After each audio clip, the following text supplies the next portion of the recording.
आता करून दाखवलंय ते अभिमानाने सांगूया.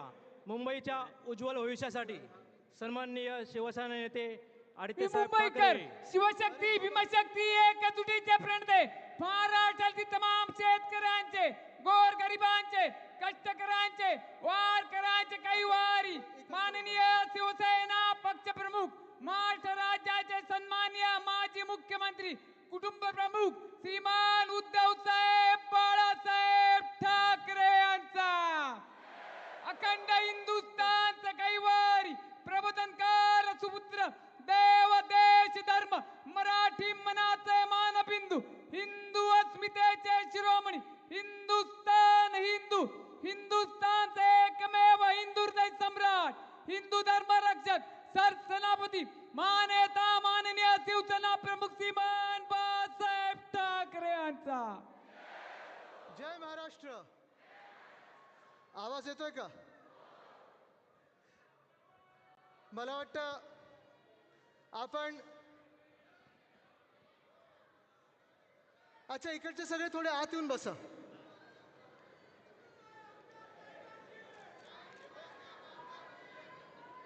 बसून घ्या सगळ्यांनी बसून घ्या. वरती पण काही थोडी जागा आहे तिथे पण बसून घ्या.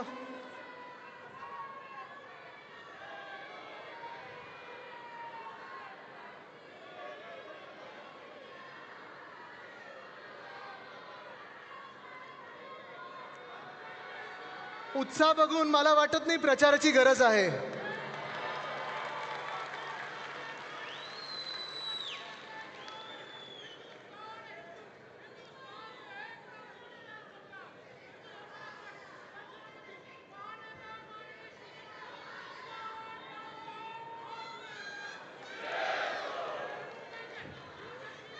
सुरू करूया आपण. सगळ्यांनी बसून घ्या कारण मला माहिती आहे घोषणा महत्त्वाच्या आहेत. पण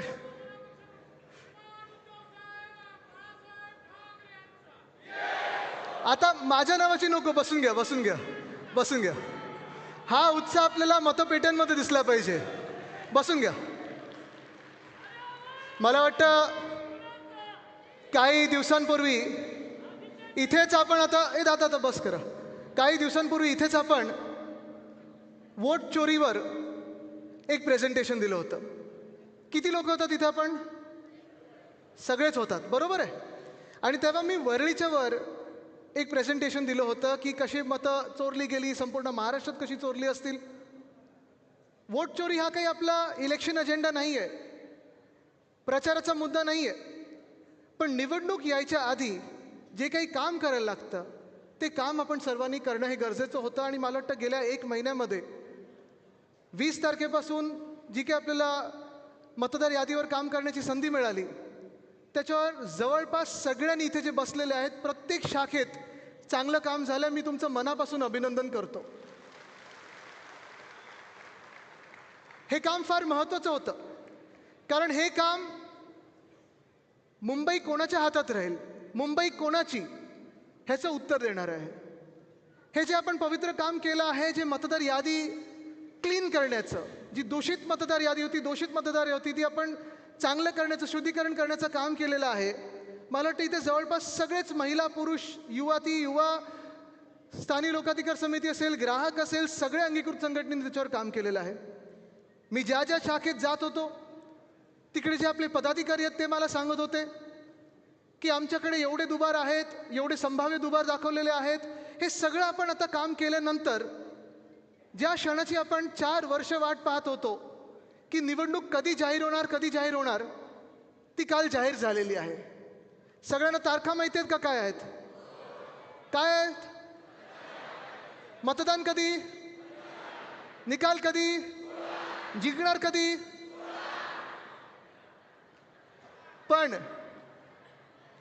जेव्हा आपण पुढचे 15 दिवस 20 दिवस जवळपास 1 महिनाच आता तसं पाहिलं गेलं तर आत्तापासून बरोबर 1 महिन्यावर आपला विजय दिवस आहे. पण हा विजय आपल्याला घरी बसून प्राप्त होणार नाहीये. गेले 25 वर्ष जे आपण केलं, जे मुंबईमध्ये आपण काम करून दाखवलेलं आहे ते तुम्हाला घरोघरी न्यायला लागणार, मनोमनी बसवायला लागणार, प्रत्येकाला सांगायला लागणार, पुन्हा एकदा आठवण करून द्यायला लागणार की आपण काय काम केलेलं आहे आणि ते जे काम केलेलं आहे आपण ते अभिमानाने सांगायचं. म्हणून आज मी तुम्हाला इथे सगळ्यांना बोलवलेलं आहे. सुरुवात करायची? करूया सुरू.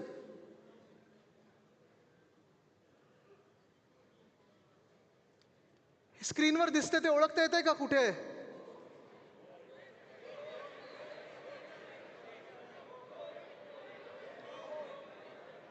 नक्की?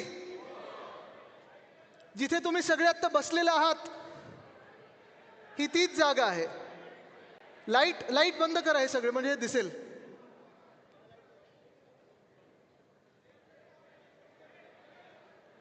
नाही, माझं नाव आदित्य सूर्य असल्यामुळे थोडं प्रकाश जास्ती पडतो. थोडं गंमत म्हणून घ्या ना, ते रील बनवतील कोणीतरी याच्यावर. थोडं लाईट कमी करायला पाहिजे. दिसते? अजून दिसतंय का? ठीक आहे. हीच ती जागा आहे जिथे वरळी कोविड सेंटर आपण सुरू केलं होतं. आपल्याला आठवत असेल, आपलं सरकार आल्या उद्धवसाहेब मुख्यमंत्री झाल्यानंतर साधारणपणे 3-4 महिन्यातच कोविड महामारी ही जगभरात आली. लॉकडाऊन आपल्याला लावायला लागला. सगळीकडेच एक प्रश्न होता की नक्की आपण ह्याची टक्कर देणार कशी, नक्की काय आपण करणार, लढणार कसं याच्याशी.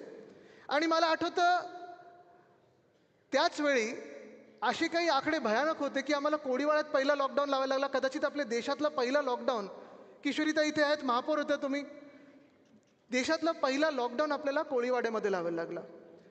धांदल आमची हीच उडाली की अरे वरळीमध्ये आकडे एवढे वाढत आहेत, झपाट्याने वाढत आहेत, काय करायचं, कसं करायचं, हे सगळं सांभाळायचं कसं. आणि तेव्हा आपल्या इकडचे जे वॉर्ड ऑफिसर होते, MOH होते, हे सगळ्यांना हाती घेऊन आपण इथेच ठरवलं की चला हे एवढं मोठं सेंटर आहे, इथे आपण आयसोलेशन सेंटर उभारूया. आणि कदाचित नुसतं मुंबईतलं नाही, नुसतं महाराष्ट्रातलं नाही, तर संपूर्ण देशातलं पहिलं फील्ड हॉस्पिटल जिथे आपण आज बसलेलो आहोत, तिथे हे फील्ड हॉस्पिटल उद्धवसाहेबाच्या आदेशानंतर आपण उभारलं होतं. तेच हे डोम आहे. इथूनच जीव वाचवायला सुरुवात केली होती. पण नेतृत्व म्हणजे नेमकं काय असतं, का गरजेचं असतं नेतृत्व? एक नेता आणि त्याची विजन ही का महत्त्वाची असते, संवेदनशीलता का महत्त्वाची असते? आपल्याला आठवत असेल कोविडच्या काळात कुठेही आपण होर्डिंग नाही लावले, ऐतिहासिक जीव वाचवले, ऐतिहासिक असं केलं आणि तसं केलं. आपण काय केलं? काम केलं, लोकांचे जीव वाचवले. मला तोही दिवस आठवतो, अजूनही तो दिवस आठवतो. महाराष्ट्राचं आपलं बजेट सादर झालं होतं आणि पुण्यातल्या पहिल्या 3 केसेस आपल्याला सापडल्या होत्या. आणि सगळेच आम्ही विचार करत होतो, उद्धवसाहेबांनी मुख्यमंत्री म्हणून, अजितदादा उपमुख्यमंत्री होते, आपले टोपे साहेब होते, आम्ही सगळेच आम्हाला बोलून घेतलं. आणि पहिलं कोणाला बोलवलं असेल तर आपले अधिकारी तर होतेच, पण डॉक्टर्सना बोलवलं आणि विचारलं आता ह्याला उत्तर काय, आपल्याला काय तयारी करायला लागणार. आणि काही अधिकारी थोडे गडबडलेले होते, गोंधळलेले होते की नेमकं कुठे करायचं असं कोविड सेंटर, कसं करायचं आपण कोविड सेंटर, ह्याची गरज तरी आहे का. आणि उद्धवसाहेबांनी पहिल्याच दिवशी त्यांना आदेश दिले, मला बाकी काही उत्तर नको आहे, तुम्हाला गेटवे ऑफ इंडिया तर गेटवे ऑफ इंडिया, BKC असेल तर BKC, कुठेही जागा शोधा, कितीही आकडे तुमच्याकडे, काही मॉडेल असू द्या, काही सर्वे केला असेल तुम्ही, मुंबईमध्ये फील्ड हॉस्पिटल करा आणि अशीच मुंबईमधली फील्ड हॉस्पिटल संपूर्ण महाराष्ट्रामध्ये करा. त्याचा परिणाम काय झाला?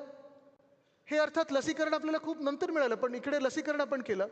पण हे जम्बो कोविड केअर असेल, आपले ICU असतील, हे सगळं. आणि तुम्हाला आठवत असेल कोविडच्या वेळी प्रत्येक घटकापर्यंत आपण पोहोचू शकलो होतो. त्यावेळी मला आठवतं मार्चमध्ये बँड्रा स्टेशनला, एप्रिलमध्ये खूप मोठी गर्दी उसळलेली होती. त्यांना घरी जायचं म्हणून. मायग्रंट लेबर जो आपल्याकडे असतो, कोणाला झारखंडला जायचं होतं, कोणाला बिहारला जायचं होतं, कोणाला तामिळनाडूला जायचं होतं, त्यांच्या गावी जायचं होतं. आम्ही तेव्हाचे रेल्वे मंत्री जे होते पियुष गोयल साहेब, त्यांना सतत फोन करत होतो की रेल्वे सुरू करा, त्यांना घरी जाऊ द्या, आत्ता आमच्याकडे महाराष्ट्रात केसेस नाही आहेत. पण त्यांनी काय सांगितलं, नाही, जनता कर्फ्यू लागलेला आहे, PM नी सांगितलं कोणाला हलू द्यायचं नाही, सगळे रेल्वे बंद करून ठेवलेले, सगळं लॉकडाऊन करून ठेवलेलं. जेव्हा केसेस वाढल्या तर डोकं कसं वापरतात बघा, केसेस वाढल्यानंतर सगळ्यांना गावोगावी जाऊ दिलं, म्हणजे केसेसचा पसर तसा झाला. पण ते जेव्हा त्रस्त होते, म्हणजे आपले लोक असतील, इकडचे नागरिक असतील किंवा दुसऱ्या राज्यातून देखील लोक इथे जे काम करतात, ते जेव्हा त्रस्त होते, जास्तीत जास्ती कॅम्प्स ह्या आपण त्यांच्यासाठी खुल्या होत्या. लहान मुलांच्या डिलिव्हरीज असतील तर ह्याच इथेच झालेल्या आहेत. डायलिसिस असेल ते अशाच सेंटर्समध्ये झालेले आहेत. आणि जसं इथे हे फील्ड हॉस्पिटल आपण उभारलं होतं तेव्हा आठवा BKCमध्ये जी आता जागा फुकटात बुलेट ट्रेनला दिली अहमदाबादला जायला, त्याच जागी उद्धव साहेबांनी फील्ड हॉस्पिटल 1 आणि फील्ड हॉस्पिटल 2 आणि मग दहिसर असेल, रिचर्डसन क्रुडस असेल, सगळीकडे मुलुंड असेल, भांडूप असेल, इथे आपण फील्ड हॉस्पिटल उभारायला सुरू केली. त्यावेळी जी माध्यमं आपल्याला उपलब्ध होती त्या माध्यमातून घरोघरी पोचण्याचा आपण प्रयत्न केला. तेव्हा प्रेसची पहिली आपण जेव्हा कॉन्फरन्स घेतली त्याच्यावरही टीका केली विरोधकांनी की अरे तुम्ही सांगताय घरी थांबा, तुम्ही सांगताय कोणाला भेटू नका, पण प्रेसवाल्यांना कसं बोलवता. आणि म्हणून तिथपासून जे फेसबुक लाईव्हची सुरुवात झाली तेच फेसबुक लाईव्ह मग इतर सगळ्यांनी वापरायला सुरुवात केली. इतर सगळ्या मुख्यमंत्र्यांनी वापरायला सुरू केले, प्रधानमंत्री महोदयांनी वापरायला सुरू केली. पण ती सुरुवात देखील उद्धव साहेबांनी केली आणि काळजीपूर्वक. राज्य कसं चालवायचं हे मी नाही म्हणत आहे, आपले शिवसैनिक आणि पदाधिकारी नाही म्हणत आहेत. पण हे जे ट्विट आहे ना, हे बघा, हे वर्ल्ड हेल्थ ऑर्गनायझेशन, जागतिक आरोग्य संस्था, त्यांनी केलेलं ट्विट आहे. हे जे काही देश आहेत हे South Korea and even Dharavi, a densely packed area in Mumbai, a strong focus on community engagement and the basics of testing, tracing, isolating and treating all those that are sick is key to breaking the chains of transmission and suppression. आपल्या Dharavi model आणि मुंबई मॉडेलचं कौतुक हे जागतिक आरोग्य संस्थेने केलं. त्याच्या मागे एक व्यक्ती होती, त्या व्यक्तीचं नाव उद्धव बाळासाहेब ठाकरे. आता येऊया आपल्या मुंबई महानगरपालिकेवर. होय, आपली मुंबई महानगरपालिका, आपल्या मुंबईची महानगरपालिका. आपल्या सर्वांनाच माहिती आहे, जेव्हा 1997 मध्ये पहिल्यांदा आपले महापौर बसले, मला वाटतं मिलिंद वैद्यजी होते, ते काय इथेच आहेत, या स्टेजवर 1 मिनिटासाठी या. विशाखाताई पण होत्या, पण त्याच्यानंतर होत्या 97ला. तुम्ही मग या, दोघेही यावरती.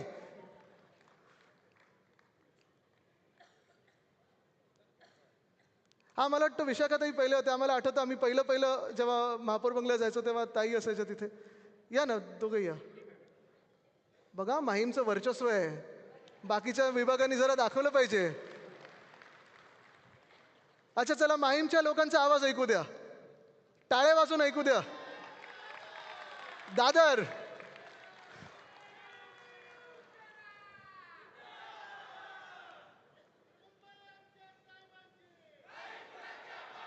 आणि किशोरीताईंना पण आपण वरती बोलूया, कारण 2022 पर्यंतचा प्रवास दाखवायचा आहे. आमच्या वर्णीला बोलवलं पाहिजे ना वरती. काय काय त्यांना मध्ये बोलवणार आहे मी. आपले सगळे महापौर आणि उपमहापौर जे आहेत त्यांना मंचावर बोलवणारच आहे मी. जय महाराष्ट्र, जय महाराष्ट्र. या ताई. आता हा जो प्रवास आहे, श्रद्धाताई पण असतील इथे कुठेतरी आहेत.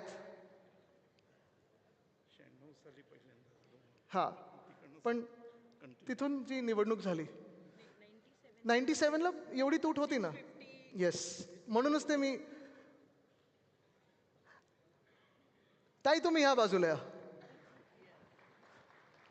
आणि मग पुढचे जे होत जातील आपण त्यांना तसं 5 वर्षानंतर. तुम्ही डेफिसिटमध्ये होतात. वरळीनी आता विशाखाताईंपासून किशोरीताईंपर्यंत हा जो प्रवास झाला, अर्थात मध्ये अनेक आपले महापौर उपमहापौर आहेत, ते सगळे होते. आणि ह्या प्रवासामध्ये आपल्याला आठवत असेल 650 कोटींची तूट होती, त्यावेळी डेफिसिट होतं, बरोबर आहे ताई. आणि तेव्हा आपल्याला जी महानगरपालिका आपल्या हातात आली होती, अर्थात तेव्हा आपल्यासोबत कोण होतं, त्यांना नंतर प्रश्न आहेत माझ्याकडे, ते नंतर विचारणार आहे मी. आपल्याला शिव्या देत असतात ना, विचारणार प्रश्न मी. पण टाईमपासून जी आर्थिक घडी आपण बसवायला लागलो, कारण ह्याला बोलतात इकॉनॉमिक प्लॅनिंग. कुठचंही राज्य चालवत असताना, कुठचीही संस्था चालवत असताना, कुठचंही शहर चालवत असताना सगळ्यात महत्त्वाचं काय असतं, तुमचं आर्थिक नियोजन तुम्ही कसं बनवता. सध्या जर तुम्ही केंद्र सरकार बघाल किंवा कुठचंही दुसरं भाजपचं सरकार बघाल, आर्थिक नियोजनचं बट्ट्याबोळ करून ठेवलं आहे, बट्ट्याबोळ. कुठेही काही आर्थिक नियोजन नाही. त्यांचा दिवस आला की त्या दिवसात पैसे कसे उडवायचे, कॉन्ट्रॅक्टर्स आणि बिल्डर्सच्या कशात घशात घालायचे, तेवढंच प्लॅनिंग असतं. पण नागरिकांचे पैसे वाचणार कसे हे कुठेही प्लॅनिंग नसतं. पण मला आठवतं मी अनेकदा, मी जेव्हा विशाखाताई महापौर होते तेव्हा मी मला वाटतं 6 वर्षाचा होतो. पण तेव्हा पण मी माझ्या वडिलांसोबत असेल, आजोबांसोबत असेल, ह्या बैठकींमध्ये असायचो. आवड म्हणून असायचो, राजकारणाची एक आवड होती. आणि त्या आवडीनिवडीमध्ये त्या सगळ्या बैठकींचा जो माझ्यावर एक परिणाम होत गेला किंवा त्याचं जे एक माझ्यावर इम्प्रेशन होत गेलं, हाच विचार आत्तापर्यंत आपण चालवत आलो पुढे, की कुठचंही काम मुंबईसाठी करत असताना ते पारदर्शक कसं असलं पाहिजे, 2 चांगल्या दर्जाचं कसं असलं पाहिजे, आणि 3 कुठचाही प्रश्न समोरून आला तरी उत्तर त्याचं आपल्याकडे चोख असायला पाहिजे आणि छातीत ठोकून सांगायला पाहिजे की होय, आम्ही ते काम अभिमानाने केलं.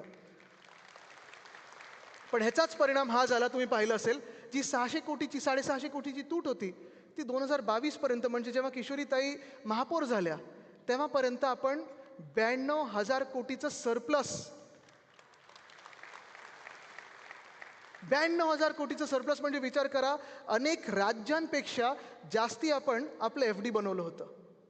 बरं, हे समोरून जे टीका करतात, जे भाजपवाले असतात किंवा इतर जे आपल्यातून फुटून गेले, तुम्ही बसले तरी चालेल ताई. येस, धन्यवाद ताई, तुमचा सत्कार केलाच वरती बोलवलं मी, तुम्ही जेवढं चांगलं काम केलं, आणि बाकीच्या महापौरांना सगळ्यांना, स्नेहलता इथे आहेत, सगळेच आहेत. आता हे जे काम आपण केलं, हे सगळ्याची ही आपण आर्थिक चढ आपण पाहिली 92,000 कोटीपर्यंतची. कुठेही आपलं काम मुंबईचं थांबलं नव्हतं, कुठेही कुठची कामं थांबवली नव्हती, कुठेही जास्ती आपण कपात लावली नव्हती. हे काम आपण आर्थिक नियोजन जे केलं, कुठेही टॅक्स वाढवला नाही मुंबईकरांवर, कर वाढवला नाही, कुठेही पैसे लुटले नाहीत.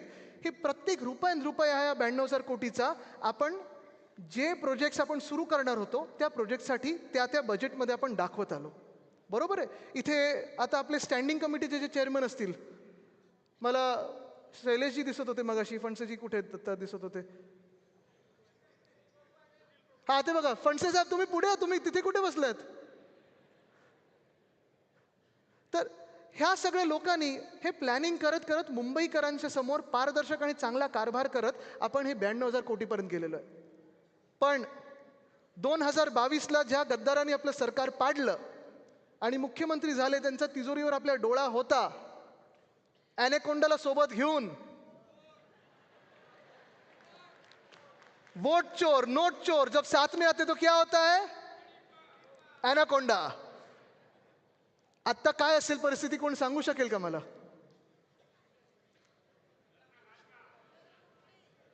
तिजोरी आता राहिलेलीच नाहीये, तिजोरी साफ झाली, सपाट झालेली आहे.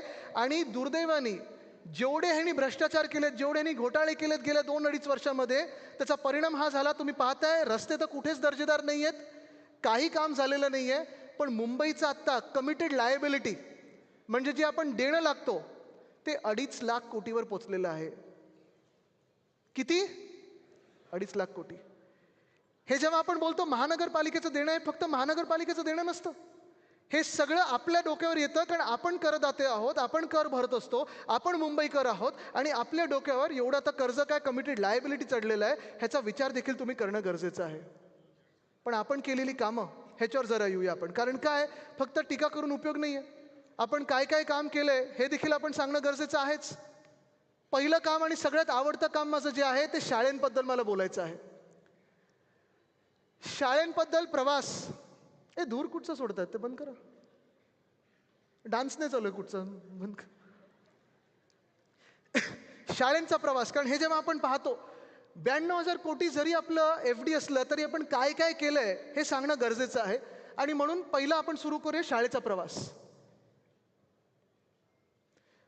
मी तुम्हाला पैज लावून सांगू शकतो, आत्ताच्या आत्ता तुम्हाला पैज लावतो आणि सांगू शकतो, ती पैज हरायला देखील तयार आहे, पण हरू शकणारच नाही.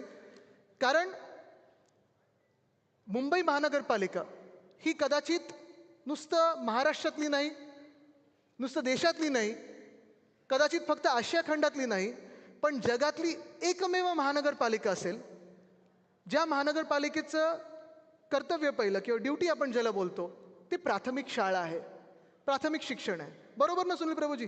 प्राथमिक शिक्षण म्हणजे आपल्याला बेसिक प्रायमरी शिक्षण हे द्यायचं आहे. पण जगात कुठेही नसेल असं अभिमानाने आपण सांगू शकतो की गेल्या 25 वर्षाच्या प्रवासामध्ये जो कायापालट आपण केला मुंबई महानगरपालिकेच्या शाळेंचा, 1235 शाळा ह्या फक्त आणि फक्त मुंबई महानगरपालिकेच्या असू शकतात. ते तुमच्या आणि आमच्या आपल्या शिवसेनेने केलेलं आहे.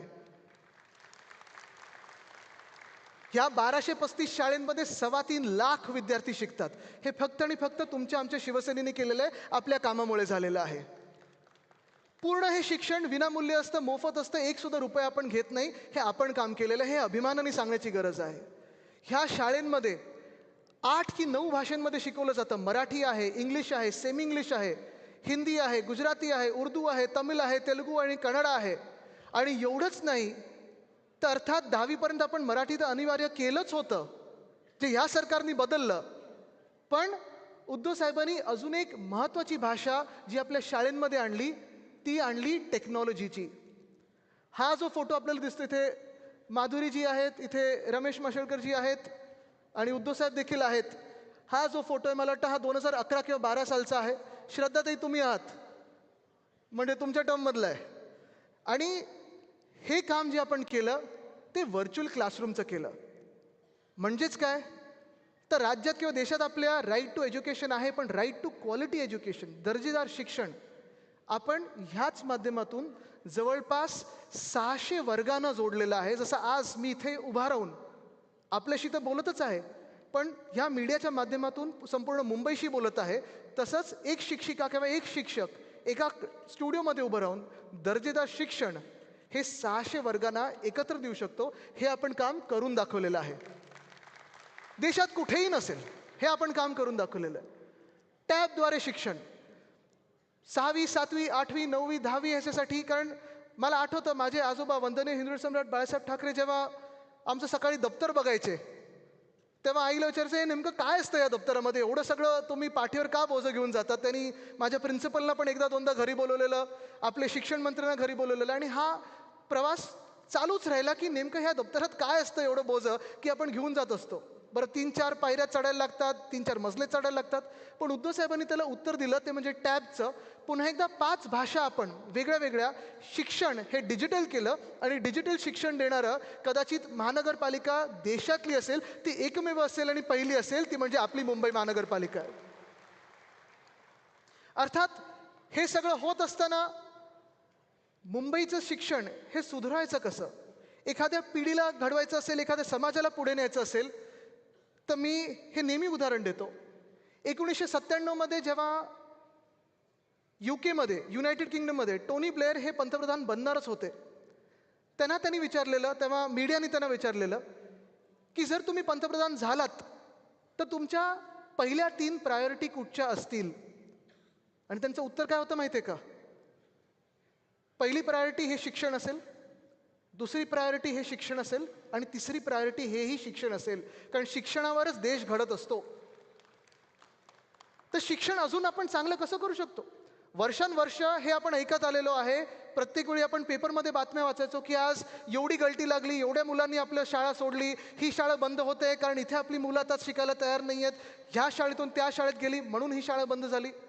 तेव्हा माझं स्वप्न एकच होतं की इथे जे जे आता लोकप्रतिनिधी बसलेत किंवा माझी खासदार बसले असतील, आमदार बसले असतील, आजी माझी सगळेच नगरसेवक बसले असतील, महापौर असतील, होणारे महापौर असतील, होणारे नगरसेवक असतील, ह्या सगळ्यांकडे जशी लोक येतात की आम्हाला ह्या शाळेमध्ये ॲडमिशन पाहिजे, ह्या प्रायव्हेट शाळेमध्ये ॲडमिशन पाहिजे, तसं माझं स्वप्न होतं की कधी ना कधीतरी मुंबई महानगरपालिकेच्या शाळेंसाठी आपल्याकडे लोक येतील आणि पत्र मागतील की आम्हाला मुंबई महानगरपालिकेच्या शाळेमध्ये ॲडमिशन पाहिजे, तुमचं पत्र पाहिजे. आपले शिक्षण समितीला सोबत घेऊन बसलो, 1-2 चांगले अधिकारी होते, तरुण अधिकारी होते, मदत केली आणि ह्या लोकांनी ठरवलं की आपल्या मुंबईच्या शाळेंचं पूर्ण ब्रँडिंग, कलर, थीम, इन्फ्रास्ट्रक्चर काय असायला पाहिजे. तर मुंबई पब्लिक स्कूल, कुठचीही महानगरपालिकेची शाळा कुठची असायला पाहिजे, मुंबई पब्लिक स्कूल, ते मुंबई पब्लिक स्कूल आपण करून दाखवलं. आज तुम्ही कुठच्याही वॉर्डात जा, त्या वॉर्डामध्ये सगळ्यात देखणी इमारत महानगरपालिकेची असेल तर ती शाळा आहे आणि त्या शाळेचं कायापालट करणारी आपली मुंबई महानगरपालिका आणि आपली शिवसेना आहे. पण इथेच आपण थांबलो नाही, आपण वेगळ्या वेगळ्या गोष्टी आणल्या. हा वाघोबा क्लब, वाघोबा क्लब म्हणजे काय तर नेचर, पर्यावरणाशी जवळीक कशी बनावी. आपण जेव्हा आता बाहेर जाऊन आकाश बघितलं तर काही दिसतच नाही, सगळीकडे धूर दिसतोय पोल्युशनमुळे, प्रदूषणामुळे. पण आपले हिरोज कोण? नेहमी आपण जेव्हा स्पेस बोलतो, अंतराळ बोलतो, तेव्हा कोणाबद्दल बोलतो?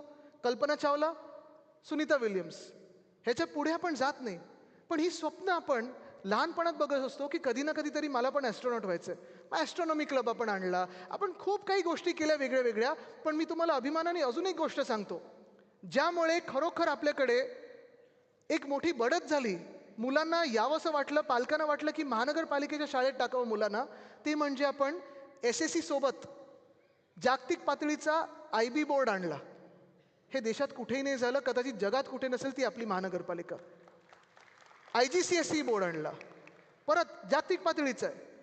CBSE बोर्ड आणला, ICSE बोर्ड आणला. आणि हे सगळे आपल्या मुंबई महानगरपालिकेच्या ज्या शिक्षिका होते आणि शिक्षक होते त्यांना ट्रेनिंग देऊन पुन्हा त्याच लोकांना आपण वापरायला लागलो, ह्याच्यात त्यांनाच आपण चालना दिली. आणि हे तुम्ही अभिमानाने सांगू शकता की पहिल्या वर्षी 4000 आपल्याकडे सीट्स होत्या महानगरपालिकेमध्ये, 10,000 ॲप्लिकेशन आले, आपल्याला लॉटरी काढायला लागली.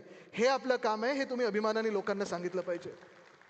जेव्हा भाजप विचारतं ना की तुम्ही काय केलं, अर्थात शिक्षणाचा आणि त्यांचा काडी मात्र संबंध नाही आहे, पण हे जरा त्यांना सांगा हे आम्ही केलेलं आहे.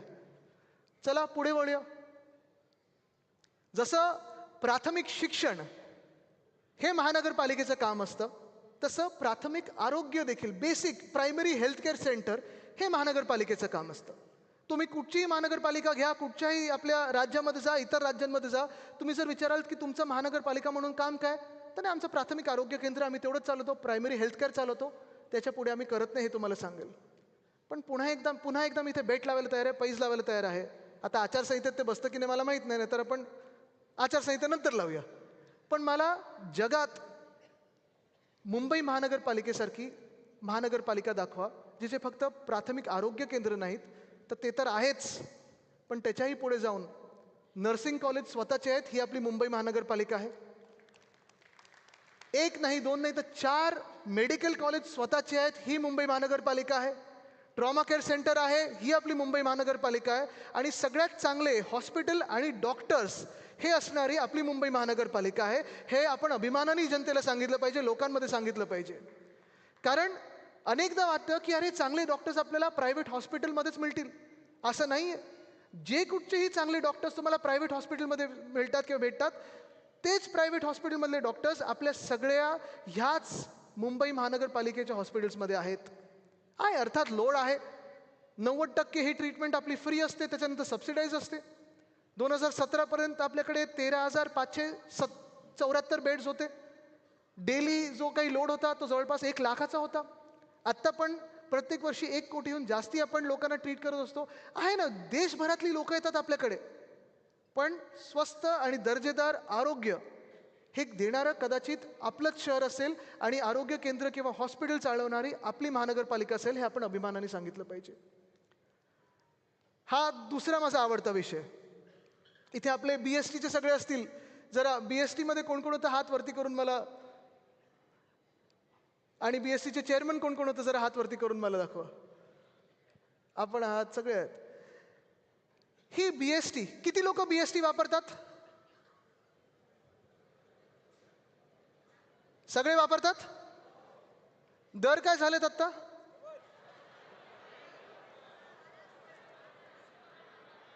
ऐकून येते? डबल, ट्रिपल, जेवढी यांची इंजिनं वाढत चाललेत तेवढे दर वाढत चाललेत, आणि बसेस कमी होत आहेत ना. ही ह्या शहराची एक महत्त्वाची गोष्ट होती, ओळख होती, ती म्हणजे आपली BST बस. साधारणपणे मुंबईचं चित्र कोणाला काढायला सांगितलं तर कोण पहिलं गेटवे ऑफ इंडिया काढतं, मग सीलिंग काढतं, मग आपली लाल बस काढतं BSTचं.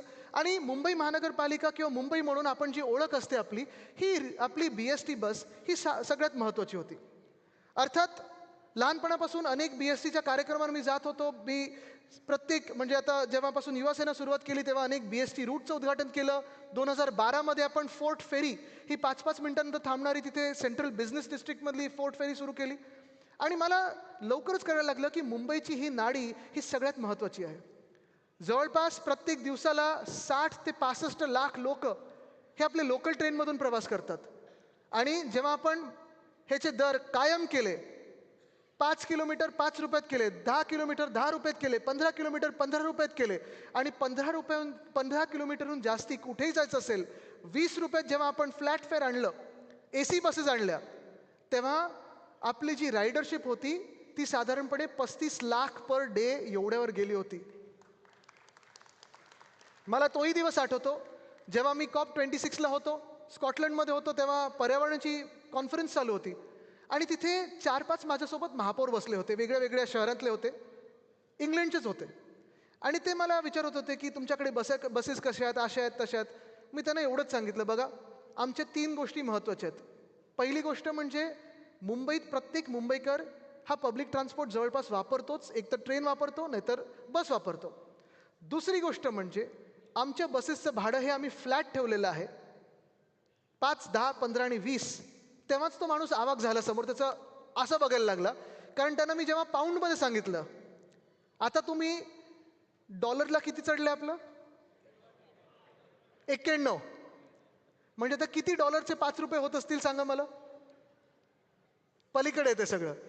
पण जेव्हा मी त्यांना हा दर सांगितला की 5, 10, 15 आणि 20 मध्ये तुम्ही मुंबईत कुठूनही कुठे जाऊ शकता, पुढे ती कॉन्फरन्स आमची ती राऊंड टेबल होती, ते महापौर तिथून नुसतं आमचं ऐकत राहिले की तुम्ही काय सांगता आम्हाला सांगा. कारण तेव्हापर्यंत त्यांची जरा कॉलर टाईट होती की आम्ही इंग्लंडमधले महापौर आहोत, तुम्ही कुठून आलात.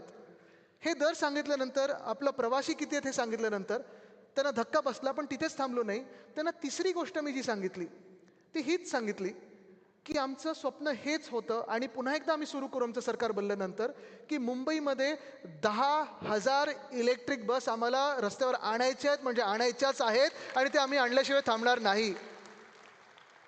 हे काम मुंबईसाठी महत्त्वाचं आहे. आपला करार युनियनबरोबर 3,337 बसेसचा होताच, पण त्याही पुढे जाऊन जर आपल्याला प्रदूषणमुक्त मुंबई पाहिजे असेल, आपल्याला पब्लिक ट्रान्सपोर्ट सुधारायचं असेल, आपल्याला लास्ट माईल कनेक्टिव्हिटी चांगली करायची असेल, तर आपल्याला मुंबईमध्ये मिनी बस, मीडियम रेंज बस, लॉंग रेंज बस, डबल डेकर बस, हे सगळं करून आपल्याला 10,000 हा आकडा गाठायलाच लागेल. हा 7 ऑगस्टचा फोटो आहे, जेव्हा आपण मला वाटतं माहीम बस डेपोमध्ये ह्या इलेक्ट्रिक बसचं लॉन्च करत होतो. तेव्हा ग्रॅच्युटी पण जी अनेक वर्ष थांबली होती BST कामगारांची, ती आपण दिली होती.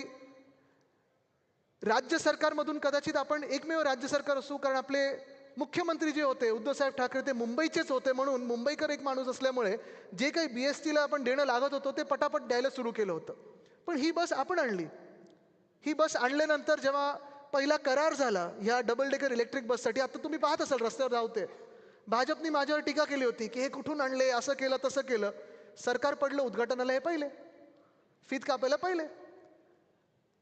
मला वाटतं हे आपल्या कंट्रोल रूमचे आशिषजी तुम्ही दिसता याच्यात, हे आपलं चलो कार्ड आहे. पण झालंय असं, आपलं सरकार गेल्यानंतर 2022 पासून ज्या बसेस धावत होत्या रस्त्यावर त्या कमी कमी कमी कमी होत चालल्यात. अनेक आपल्या विभागांमध्ये रूट बंद करत चाललेले आहेत. भाडं दुप्पट तिप्पट केलेलंच आहे. बसेस जवळपास 2,000 वर आणलेल्या आहेत किंवा त्याच्याही पेक्षा कमी झाल्या असतील. आणि भयानक गोष्ट ही आहे की प्रायव्हेटायझेशन बसमध्ये यायला लागलेलं आहे. त्या कुठच्या बसेस आहेत ना, सिटी फ्लो त्या सगळीकडे दिसायला लागलेल्या आहेत. ठीक आहे, तुम्हाला कोणाच्या बसेस आणायच्या त्या आणा, पण मुंबईला मारू नका. आणि हेच भाजपाने ओळखलेलं आहे. जर मुंबईला मारायचं असेल तर कसं मारायचं, तर मुंबईकर जो दिवस रात्र प्रवास करतो, मेहनत करतो, कामावर जातो आणि परत येतो, त्याचा पहिला पब्लिक ट्रान्सपोर्ट हा मोडून टाका. आणि पब्लिक ट्रान्सपोर्टचा श्वास हा आपला BST होता, तो पुन्हा एकदा आपल्याला जागृत करायचा आहे. पाण्याचं देखील खूप मोठं काम आपण केलं. पाणी हे मला आठवतं जेव्हा आपनी दिल्लीमध्ये पाण्याचे दर कमी केले होते, जेव्हा सबसिडी दिली होती, तेव्हा घरोघरी जाऊन त्यांनी साजरं केलं होतं की आम्ही एवढ्या लिटरवर आता सबसिडी देतोय, तेवढ्या लिटरवर आपण सबसिडी देतोय. आपल्याला आठवत असेल केवढं मोठं ते पण साजरं केलं होतं, सगळीकडे बोर्ड लागले होते आणि चांगलं काम केलं होतं, कौतुक केलंच पाहिजे त्यांचं.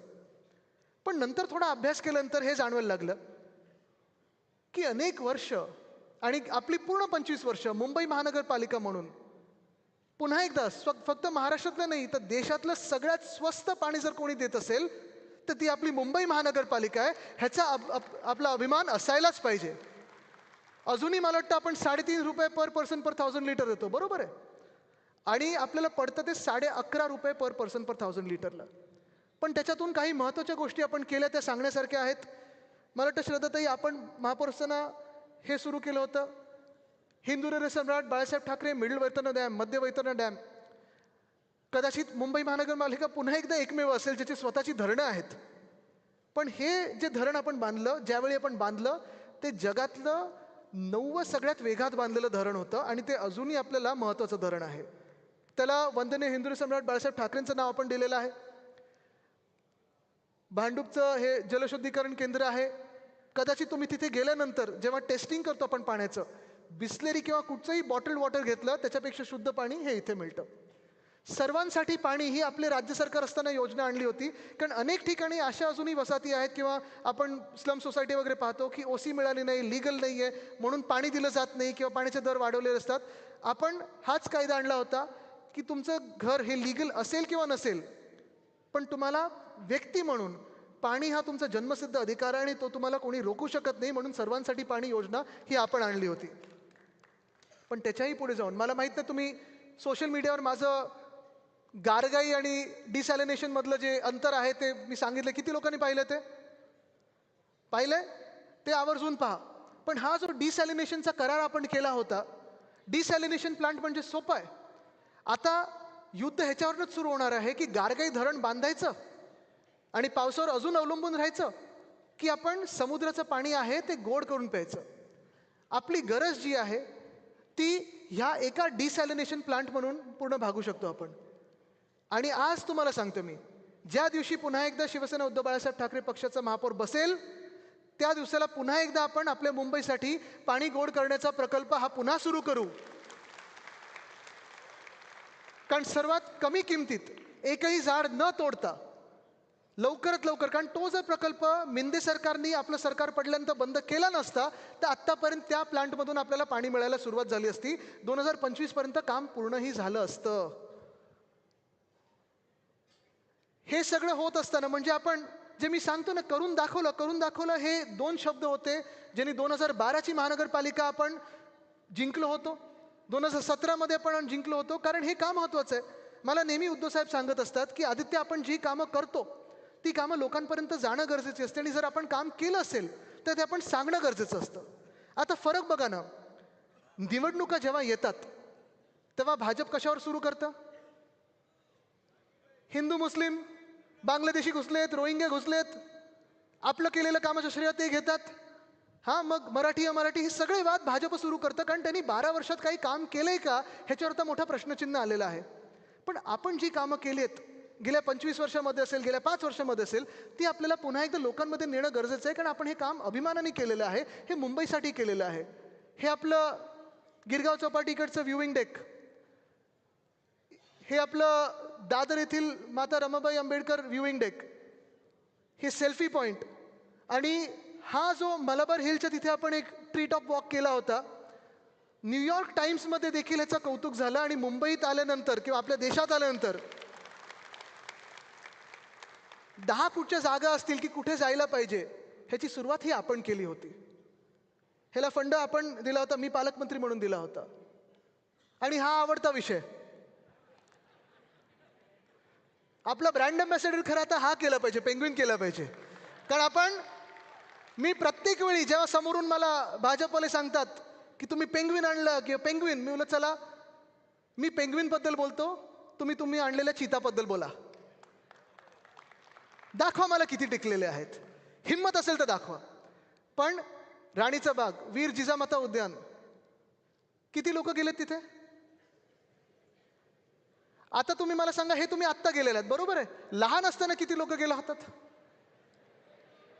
फरक आहे की नाही आहे ना?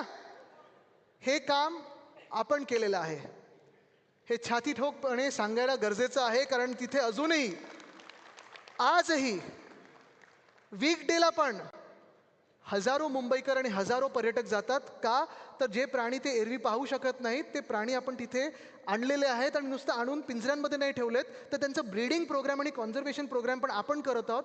हे आपण सांगणं त्यांना गरजेचं आहे. पेंग्विन असेल, वाघ असेल, हैना असेल, अनेक गोष्टी आपण तिथे आणलेल्या आहेत. आणि हा फोटो आहे, मला वाटतं स्नेहलताई तुम्ही इथे महापौर होतात आणि इथे श्रद्धाताई पण आहेत, हा आपल्या प्लॅनिंगचा फंडसे साहेब आहेत, सगळे आहेत. हे बघा, हे मे मधले 4.5 लाख लोक मे मध्ये, 173 कोटी मे 2023 फक्त आपल्या या झूने मिळवून दिलेत ते महानगरपालिकेला. म्हणजे एका बाजूला आपण अशी कामं केली जी आपण दाखवू शकतो अभिमानाने, एका बाजूला आपण अशी कामं केली ज्याच्यातून आपल्या महापालिकेचं उत्पन्न वाढलेलं आहे, आणि दुसऱ्या बाजूला मिंदी असतील, भाजप असतील, त्यांची काळी कामं आहेत जिथे फक्त आवडते बिल्डर आणि लाडके कॉन्ट्रॅक्टरना पैसे गेलेले आहेत. मुंबईची तिजोरी साफ केलेली आहे. पुढे जाऊया आपण. हे पर्यावरणासाठी आपण काय काय केलं, तर अर्थात हे आरेमधलं आपण 800 एकर जंगल आपण वाचवलं. गोराईमध्ये एक मॅनग्रोव्ह वॉक कांदळवनात वॉकवे आपण निर्माण केलेला आहे. 1.5 वर्ष बनून तयार आहे, पूर्ण बनलेला आहे, तयार आहे बनून. आणि मी सातत्याने ह्या सरकारला, राज्य सरकारला सांगतोय, कधीतरी उद्घाटन करा, कधीतरी उद्घाटन करा. चुकून त्याला हेरिटेजचा टॅग लागेल, पुरातनचा टॅग लागेल, पण तिथे कांदळवनात खूप चांगलं एक आपण वॉकवे चालू केलेला आहे. आपण जवळपास महाराष्ट्रामध्ये हा रेकॉर्ड असेल, कारण एक काळ असा होता, मुख्यमंत्री म्हणून उद्धव साहेबांकडे फॉरेस्ट मिनिस्ट्री आणि माझ्याकडे पर्यावरण खातं, एकत्र येऊन आपण आपल्या महाराष्ट्रामध्ये 11 महिन्यामध्ये जवळपास 15,500 हेक्टर मॅनग्रोव्हला आपण संरक्षण दिलं आहे.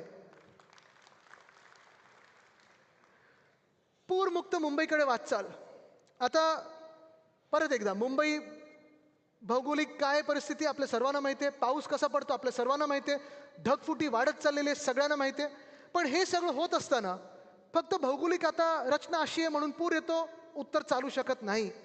पाऊस जास्ती पडला, ढगफुटी झाली, उत्तर मान्य नाही. जे आपण काम करतोय ते आपण काम हे लोकांना त्रास कसा नाही होणार ह्याच्यावर पण काम आपण केलं पाहिजे. अनेक वर्ष मला आठवतं, पाऊस पडला की मीडियाचे पहिले कॅमेरे जायचे ते 2 ठिकाणी जायचे. कुठे? हिंद माता, आणि दुसरीकडे कुठे? मिलन सबवे. बरोबर आहे, पहिले तिथे कॅमेरे लागायचे आणि मग आम्ही पण जायचो. आम्हाला अधिकारी ठातूर मातूर काहीतरी उत्तर द्यायचे की नाही नाही आता बघा काय करणार, एवढा पाऊस झाला, भौगोलिक रचना अशी आहे, सॉसरसारखं. पण ज्या मिनिटाला आपलं सरकार आलं आणि त्याच्यानंतर काम सुरू झालं, मी ह्या अधिकाऱ्यांच्या मागे लागलो. मी हे उत्तर चालणार नाही, आता आपल्याला हा प्रश्न सोडवणं गरजेचं आहेच. आणि कदाचित पुन्हा एकदा आपल्या देशातलं पहिलं रेन वॉटर होल्डिंग टँक हे आपल्या गांधी मार्केट आणि हिंदमाता इथे झालं, आणि दुसरं रेन वॉटर होल्डिंग टँक आपण मिलन सबवेला केलं, ज्याच्या कारण आज ती जागा पूरमुक्त झालेली आहे, तिथे पूर येत नाही. पण पंप तिकडचे चालू करणं गरजेचे असतात. मुंबईवर प्रेम करणं गरजेचं आहे. फक्त मंत्री म्हणून किंवा महापालिका प्रशासकाच्या हाती दिली म्हणजे मुंबई चालत नाही.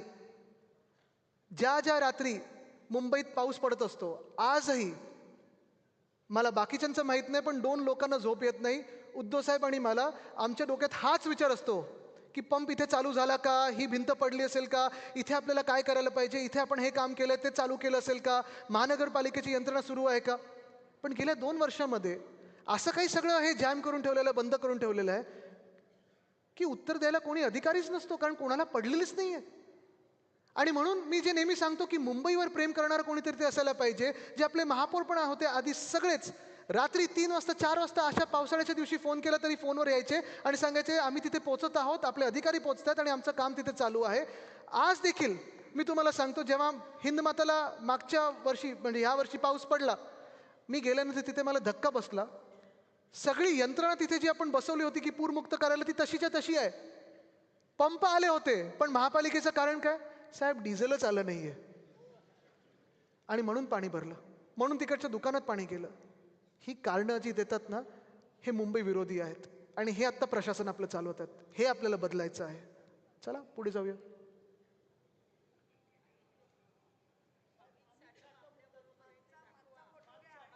हा ना, इथे महाडेश्वरजी आहेत बघा, आणि जाऊ दे, चिल्लर लोकांकडे लक्ष द्यायचं नाही. पण मी नंतर ह्याच्यावर येणार आहे.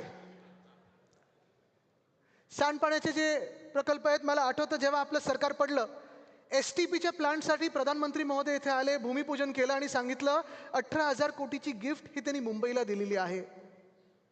मोठे नेते आहेत, मी त्यांच्याबद्दल काही जास्ती बोलत नाही, पण जसं आम्ही अधिवेशनात बोलतो ना, रेकॉर्डवर चुकीचं आलं नाही पाहिजे म्हणून मी तुम्हाला करेक्ट करतोय. हे 18,000 कोटी दिल्लीमधून आले नाहीत, केंद्राचे आले नाहीत, ते मुंबईचे होते. आपल्या 92,000 कोटीच्या FD मधून आपण वाचवलेला पैसा आहे, मुंबईकरांचा पैसा आहे आणि हे आपलं काम आहे. STPचं काम आपलं आहे. जर आपलं सरकार टिकलं असतं तर भूमिपूजन आपल्या हस्ते झालं असतं. 10 वर्ष NGT आणि सुप्रीम कोर्टात, बरोबर ना विशाखाताई, केस चालू होती. COD BOD हे 30 असायला पाहिजे की 10 असायला पाहिजे.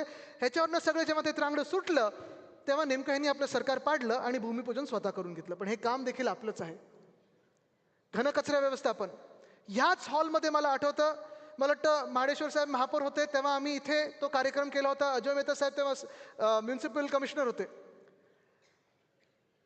हे जे काम सुरू केलं आपण, इथे मोठं एक एक्झिबिशन आपण भरवलं होतं. मुंबईतल्या सगळ्या ALM हाऊसिंग सोसायटी, वेगळ्या वेगळ्या सोसायट्यांना बोलवलं होतं आणि त्यांना आपण सांगत होतो की घनकचरा व्यवस्थापनावर आपण आता फोकस करणं गरजेचं आहे. मुंबईत प्रत्येक दिवशी 2017 जवळपास आपण प्रत्येक दिवशी 10,000 मेट्रिक टन एवढा कचरा आपण गोळा करायचो. किती? 10,000 मेट्रिक टन. म्हणजे त्याचं वजन म्हणजे 100 रणगाड्यां एवढं झालं. पण जेव्हा आपण हे काम सुरू केलं, आपले प्रत्येक नगरसेवक असतील, आपले सगळे पदाधिकारी असतील, हाऊसिंग सोसायटी, ALM हे सगळ्यांना एकत्र घेऊन काम सुरू केलं. त्या कामानंतर 2019 पर्यंत आपण 10,000 मेट्रिक टनवरनं ते कचऱ्याची जी प्रत्येक दिवसाची हे होतं कलेक्शन, ते 6,000 मेट्रिक टनवर आपण आणू शकलो होतो. 6,000 मेट्रिक टन. एक चांगलं आपल्याला त्याला चालना मिळाली होती, एक मोमेंटम मिळाला होता. मुंबईमध्ये आपण अनेक ठिकाणी, इथून जर तुम्ही बाहेर पडलात तर जिथे वेलिंग्टनचं गार्डन आहे मोठं, तिथे आपण सगळे स्ट्रीट लाईट्स हे ह्याच कचऱ्यावरनं निर्माण करत होतो. इलेक्ट्रिक चार्जिंग पॉईंट्स गाड्यांसाठी आपण ह्याच कचऱ्यामधून करत होतो. अनेक ठिकाणी अशी मुंबईत निर्माण झाली होती जिथे आपण वीज निर्मिती देखील लोकलाइज ह्या वेस्ट टू एनर्जी प्लांटमधून करत होतो. पण आजची मुंबईची परिस्थिती काय? मला तुम्ही सांगा, खरं खरं सांगा, मुंबईमध्ये गल्लोगल्ली जो कचरा दिसतोय तो दररोज उचलला जातोय का? जसं आपल्या वेळी आपण सगळीकडे आपण पाहायचो की कचरा कुठेही तसा ढिगारा दिसायचा नाही, तो ढिगारा आता दिसतोय ना. हे चित्र बदलणं गरजेचं आहे, कारण मुंबईवर आत्ता जे प्रशासक असतील किंवा जे बसले डोक्यावर त्यांच्या, कोणाचंही प्रेम नाही. आणि तिथे पण त्या कचऱ्याच्या टेंडरमध्ये पण घोटाळा होतोय, तो लवकरच लोकांसमोर आम्ही आणणार आहोत. आता पुढे जाऊया आपण. हे ठीक आहे, आपण जे आता टॅक्टिकल अर्बनिझम केलं, ते टॅक्टिकल अर्बनिझम आपल्या सर्वांना माहिती आहे. आपण अनेक गोष्टी, जसं हा बसस्टॉप, आत्ताचे बसस्टॉप म्हणजे होर्डिंग झालेत, डोळे दुखायला लागतात ते LED सगळीकडे बघून. पण हे बसस्टॉप आपण करत होतो, फुटपाथ चांगले करत होतो, सायकल ट्रॅक असतील, पेट पार्क्स, प्रत्येक वॉर्डमध्ये आपण पेट पार्क करत होतो, जेणेकरून ज्यांचे घरी पाळीव कुत्रे असतील, मांजरी असतील किंवा स्ट्रे डॉग्स असतील, यांच्यासाठी जरा खेळण्यासाठी मोकळी जागा असेल. हे फ्लायओव्हरच्या खालचं काम, हे खूप महत्त्वाचं. हे सुविधा केंद्र जे आपण धारावीमध्ये केलं होतं, मी 2-3 CSR लोकांना घेऊन एकत्र केलं होतं, BMCचे काही चांगल्या अधिकाऱ्यांसोबत केलं होतं. ह्या सुविधा केंद्रामध्ये 111 टॉयलेट सीट्स होत्या. आता त्याच्यातून अर्थात निम्म्या महिलांसाठी, निम्म्या पुरुषांसाठी, काही इंडियन, काही वेस्टर्न हे होतं, काही AC टॉयलेट होते. पण हे सगळं करत असताना सगळ्यात महत्त्वाचं म्हणजे धारावीसारख्या ठिकाणी, आणि हे मला सगळ्या SRA मध्ये करायचं होतं, आपण राज्य सरकार म्हणून केलं असतं, आता महानगरपालिका म्हणून करू. सगळ्यात महत्त्वाचं म्हणजे त्या CSR पार्टनरना मी घेऊन तिथे एक लॉन्ड्रोमॅट केलं होतं. लॉन्ड्रोमॅटचा अर्थ माहिती आहे? 10-12 आपण वॉशिंग मशीन लावले होते. कारण आपण पाहतो की ह्याच ठिकाणून महिला अनेक ठिकाणी घरकाम करायला जातात, आपल्या कामावर जातात, वेगळ्या वेगळ्या ठिकाणी शहरात फिरत असतात. मग त्यांचं काम, ह्याचा वेळ असेल, घरी जेवण बनवण्याचा वेळ असेल, कपडे धुण्याचा सगळं बोजा असेल, किंवा मुलांना त्यांच्या शाळेसाठी किंवा इतर गोष्टींसाठी सगळं काही वजन, सगळं काही पूर्ण प्रेशर हे महिलांवरच पडतं. आणि ते प्रेशर कमी करण्यासाठी आपण वॉशिंग मशीन ह्याच्यात लावले होते, जेणेकरून महिलांनी तिथे वॉशिंग मशीनमध्ये कपडे दिले की संध्याकाळी त्यांना काम कमी करून हे सगळे कपडे मिळायचे. महिलांसाठी देखील आपण एवढ्या खोलावर जाऊन विचार करत होतो. आज दिल्लीची परिस्थिती बघताय, तिथे काही बघायलाच नाहीये. मेसी गेला, मेसी दिसला नाही, लोक सेल्फी पण काढू शकले नाहीत. पण हे सगळं होत असताना मुंबई आणि महाराष्ट्र एकमेव राज्य होतं आपल्या काळामध्ये.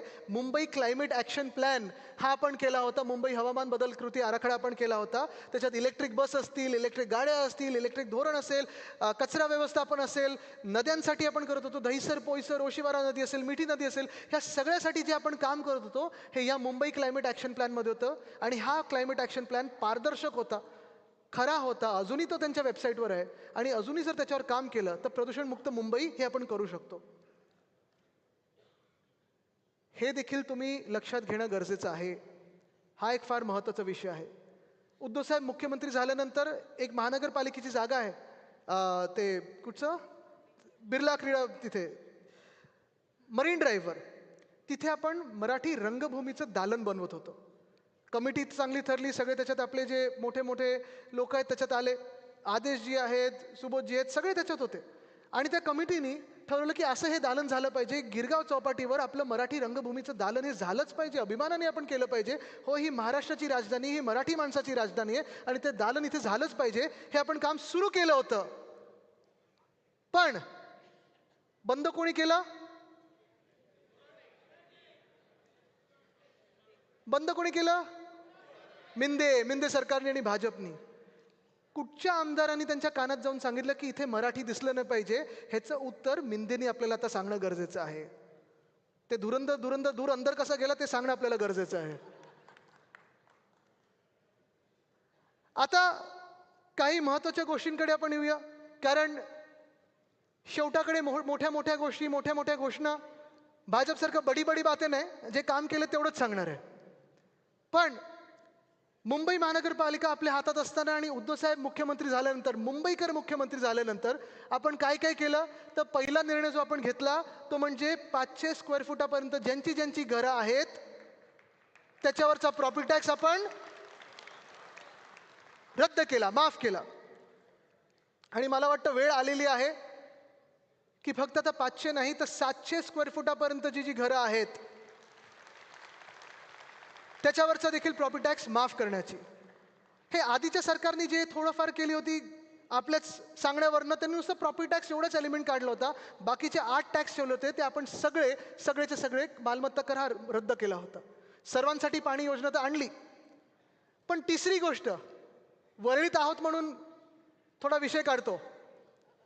BDD चाळ, किती लोकांनी नवीन घरं बघितली आहेत तिकडची? वरळीतले किती आहेत? आणि BDD बद्दल किती लोकांनी ऐकलंय? सगळ्यांनी ऐकलंय ना? आता BDD चाळ विषय हा 2 मिनिटात मी तुम्हाला सांगतो. कंटाळले नाहीत ना? जे सांगतो ते पटतंय ना? कारण हे तुम्हाला जाऊन पुढे सांगायचंय प्रचाराच्या वेळी. सगळे सोबत आहोत आपण. BDD वरळी, BDD नामजोशी आणि BDD वडाळा आणि त्याचसोबत BDD शिवडी, हे 4 प्रकल्प जवळपास गेले 25 वर्ष चर्चेत आहेत की कधी त्याचा पुनर्विकास होणार, कधी त्याचा पुनर्विकास होणार. 160 स्क्वेअर फुटामधल्या ह्या सगळ्या खोल्या आहेत. आपण जर पाहिलं तर अनेक ह्या इमारती आता मोडकळीस आलेल्या आहेत. काही तर इथे आता सचिन भाऊ दिसत आहेत, सुनील शिंदेजी दिसत आहेत, मला आशिष चेंबूरकरजी दिसत आहेत, आपले स्थानिक सगळे तिकडचे पदाधिकारी आहेत, तुम्ही दिसताय. तर हे सगळे जे मंडळी आहे, आमदार म्हणून, लोकप्रतिनिधी म्हणून, अरविंद सावंतजी खासदार म्हणून पाठपुरावा करत आलेले आहेत की आपण ह्याचा पुनर्विकास कधी करायचा. आणि वर्षानुवर्ष हा प्रकल्प चालू होता, म्हणजे विचार चालू होता. 25 वर्ष. 1995ला जेव्हा आपलं सरकार आलं तेव्हापासून ह्याच्यावर चर्चा सुरू झाली, वेग पकडला. म्हणजे मी तेव्हा 5 वर्षाचा होतो. पण योगायोग बघा, 2016 की 17मध्ये ठरलं की आता पुनर्विकास करायचा आहे. तत्कालीन मुख्यमंत्री कोण होतं? 16मध्ये सतीशजी कोण होतं? फडणवीसजी होते, बरोबर आहे. त्यांनी येऊन घाईघाईत नारळ फोडून गेले. आणि मला आठवतं तेव्हा सुनील शिंदेजी आमदार होते, ते तेव्हा सांगत होते की थोडं 1-2 दिवसानंतर करा, उद्धवसाहेब बाहेर दौऱ्यावर आहेत महाराष्ट्राच्या कुठच्या तरी, 1-2 दिवसानंतर करा. पण नाही, घाईत करायचं म्हणून नारळ फोडला. आता वरळी, नामजोशी वरळी आणि वडाळ्यातलं काम सुरू, BDDचं नंतर, शिवडीचं नंतर बघू असं ठरलं. 16 निघून गेलं, 17 निघून गेलं, 18 निघून गेलं. 19मध्ये जेव्हा आपलं सरकार बनल्यानंतर अर्थात कोविड काळ सुरू झाला. पण तेव्हा माझ्याकडे सगळे BDDचे लोक आले आणि सांगितलं, साहेब आम्हाला घरं पाहिजेत, काहीतरी करा आदित्यजी. वर्षानुवर्ष आमची घरं, म्हणजे 1923 पासून 1924 पासूनची घरं, आता 2020 आलं, आम्ही राहायचं कसं इथे? आणि म्हणून 1 ऑगस्ट 2021ला जे आपण काम सुरू केलं, मी अभिमानाने तुम्हाला सांगू शकतो 3 वर्षात पहिला टप्पा त्याचा पूर्ण झाला. आणि चावी वाटप होत असताना देखील सगळ्यांच्या तोंडावर एकच नाव होतं. ते नाव कोणाचं? उद्धव बाळासाहेब ठाकरे. शिवडी BDDचं आम्ही केंद्रीय मंत्र्यांना जाऊन भेटून आलो. त्यांना हेच सांगितलं, तुम्ही म्हाडाचंच मॉडेल वापरा, त्याचा देखील पाठपुरावा चालू आहे. पण BDD चाळचं काम हे आपण केलेलं आहे, त्याला चालना आपण दिलेली आहे आणि खऱ्या अर्थाने त्याची वचनपूर्ती जी आहे ती आपण केलेली आहे. होय, आपणच केली, हे लोकांना तुम्ही सांगणं गरजेचं आहे. पागडीवाल्यांसाठी देखील आपण, जे पागडीत राहतात, सेस प्रॉपर्टीमध्ये राहतात, ह्यांच्यासाठी देखील 79A 79B कायदा आणला होता. त्याच्यावरनं आत्ता तर आम्ही अधिवेशनात मी आणि अजय चौधरीजींनी केवढं बोललेलो आहोत. महेश सावंतजी आहेत तिथे, मनोजजी पण बसलेले आहेत. आम्ही त्याच्यावर सातत्याने बोलत आलेलो आहे. पण त्यांची देखील आपल्याला पूर्ण साथ द्यायची आहे आणि त्यांना देखील तिकडे टेनंट म्हणून हा दर्जा मिळेपर्यंत आपली लढाई थांबत नाही, हे लक्षात ठेवून आपण काम करणं गरजेचं आहे. चला पुढे जाऊया. काय काय कामं आपण उद्धवसाहेब मुख्यमंत्री म्हणून असताना केली होती. तर वरळी शिवडी कनेक्टर मला आठवतं, पुन्हा एकदा जानेवारी 2021मध्येच मला वाटतं आपण ह्याचं भूमिपूजन केलं. जानेवारी 2021 ते जुलै 2022 48% काम पूर्ण केलं. किती? 48. आणि नंतर 2024चं जेव्हा बजेट सादर होत होतं तेव्हा अधिवेशनात मी बसलो होतो आणि उपमुख्यमंत्री वित्तमंत्री आकडे सांगत होते आणि त्यांनी नंतर आकडा सांगितला की आता जुलै 2022 पासून 24 पर्यंत किती टक्के काम पूर्ण झाले असेल? 57%. हे ह्यांचं गतिमान सरकार आहे. म्हणजे आपल्या वेळी 48% एका वर्षात, 1.5 वर्षात, आणि ह्यांच्या 2.5 वर्षाच्या काळामध्ये फक्त 9% काम पूर्ण केलं. अटल सेतूचं काम पहिल्या गर्डरपासून आपण जे काम सुरू केलं, प्रत्येक महिन्याला माझ्यासोबत मीडिया देखील यायची. प्रत्येक महिन्यात आपण जायचो, तिथे भेट द्यायचो, त्याचा आढावा घ्यायचो, काही अडलं असेल तर ते सोडवण्याचा प्रयत्न करायचो. आपल्या वेळी 82% काम, जवळपास त्याच्याहून पेक्षा जास्ती 85% काम पूर्ण झालं होतं. कोविड काळात धारावी पॅटर्नचं तर कौतुक झालंच झालं. आता सगळ्यात महत्त्वाचा विषय, कोस्टल रोड. कारण जे मी आजचा कार्यक्रम घेतला त्याचं कारणच हे आहे. मध्यंतरी मी 2-3 इंटरव्ह्यूज पाहिले. मुख्यमंत्र्यांनी इथेच एक कार्यक्रम घेतला, तरुण मुलामुलींच्या सोबत घेतला, कॉलेजच्या मुलामुलींसोबत घेतला, आणि त्यांनी जवळपास सगळीकडे कोस्टल रोडचं क्रेडिट हे घेण्याचा प्रयत्न केला. कोस्टल रोड एक महत्त्वाकांक्षी आपली विजन होती. मला आठवतं जेव्हा वांद्रा ते नरिमन पॉईंट हे जे स्वप्न माझ्या आजोबांनी पाहिलं होतं, वंदनीय हिंदुराव सम्राट बाळासाहेब ठाकरेंनी पाहिलं होतं, सी लिंक हा पहिला टप्पा त्याचा आपलं सरकार तेव्हा पडलं होतं. 99 साली त्यांनी भूमिपूजन केलं. त्याच्यानंतर सरकार पडलं, 10 वर्ष लागली, सी लिंक वरलीपर्यंत झालं.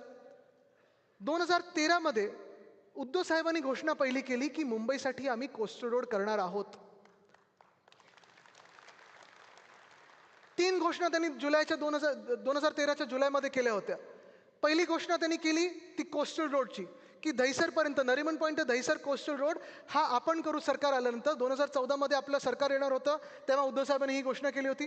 दुसरी घोषणा म्हणजे मुंबईचं जे ईस्ट कोस्ट आहे, जवळपास 950 एकर आहे, तिथे चांगला एक शाश्वत विकास करू. आणि तिसरी गोष्ट म्हणजे रेसकोर्सला सेंट्रल पार्क करू. जे काल मिंदेंनी प्रेझेंटेशन दिलं ते प्रेझेंटेशन पण चोरलं आपलं. स्वतःचं काही ठेवलंच नाही या धुरंधरनी. तर धूर आज जाऊन खोकला आणि विचार पण खोकला. पण हे तिन्ही गोष्टी आपण केल्या होत्या. पण तेव्हा जेव्हा मुख्यमंत्री महोदयांनी सांगितलं की हे जे कोस्टल रोड ते आम्ही केलं, मग हे केंद्रीय मंत्री आहेत ते पण बोलले, ये टनल जो देख रहे हो कोस्टल रोड का वो हमारे देवा भाऊ ने किया है. मुंबईतलेच मंत्री आहेत ते. खोटं बोलायचं कसं हे भाजपकडून शिकावं. पण आज मी हात जोडून भाजपला एकच विनंती करत आहे. मुंबईत अनेक कामं आम्ही केलेली आहेत. ती कामं लोकांसमोर आहेत. ती कामं कोणी केलेत हे मुंबईकरांना माहिती आहे. मग BDD असेल, कोस्टल रोड असेल, धरणं असतील, किंवा सगळी जी उद्यानं असतील, अजून काही काही झू वगैरे, हे सगळी कामं आम्ही केलेत. तुम्ही आमच्या कामाचं क्रेडिट घेऊ नका आणि आम्ही तुमच्या कामाचं क्रेडिट घेणार नाही. आणि हे आपण तंतोतंत पाळलेलं आहे आत्तापर्यंत. तुम्ही मला सांगा ना, नोटबंदीचं क्रेडिट कधी आपण घेतलंय का? रुपया पडतोय त्याचं क्रेडिट आपण घेतलंय? प्रदूषण वाढतंय त्याचं क्रेडिट आपण घेतलेलं आहे? बेरोजगारी वाढते त्याचं क्रेडिट आपण घेतलंय? Smart India, fit India, hit India, skill India वगैरे जे काही त्यांनी केलं त्याचं क्रेडिट आपण घेतलंय? मुख्यमंत्री साहेब, आम्ही नोटबंदीचं क्रेडिट घेतलेलं नाही. तुम्ही आमच्या कामाचं क्रेडिट घेऊ नका. मुख्यमंत्री साहेब, आम्ही रुपयाचं क्रेडिट जो पडतोय त्याचं क्रेडिट घेतलं नाही. तुम्ही आमच्या कामाचं क्रेडिट घेऊ नका. तुमचे सगळ्या ज्या फेल्ड स्कीम्स आहेत त्याचं आम्ही क्रेडिट घेतलेलं नाही आहे. तुम्ही आमच्या कामाचं क्रेडिट घेऊ नका. आता कोस्टल रोडमध्ये जे मला मुद्दामून सांगायचं तुम्हाला, कारण तुम्ही इथून बाहेर निघाल्यानंतर पहिला दिसणार तो कोस्टल रोड, तो आपण केलेला आहे.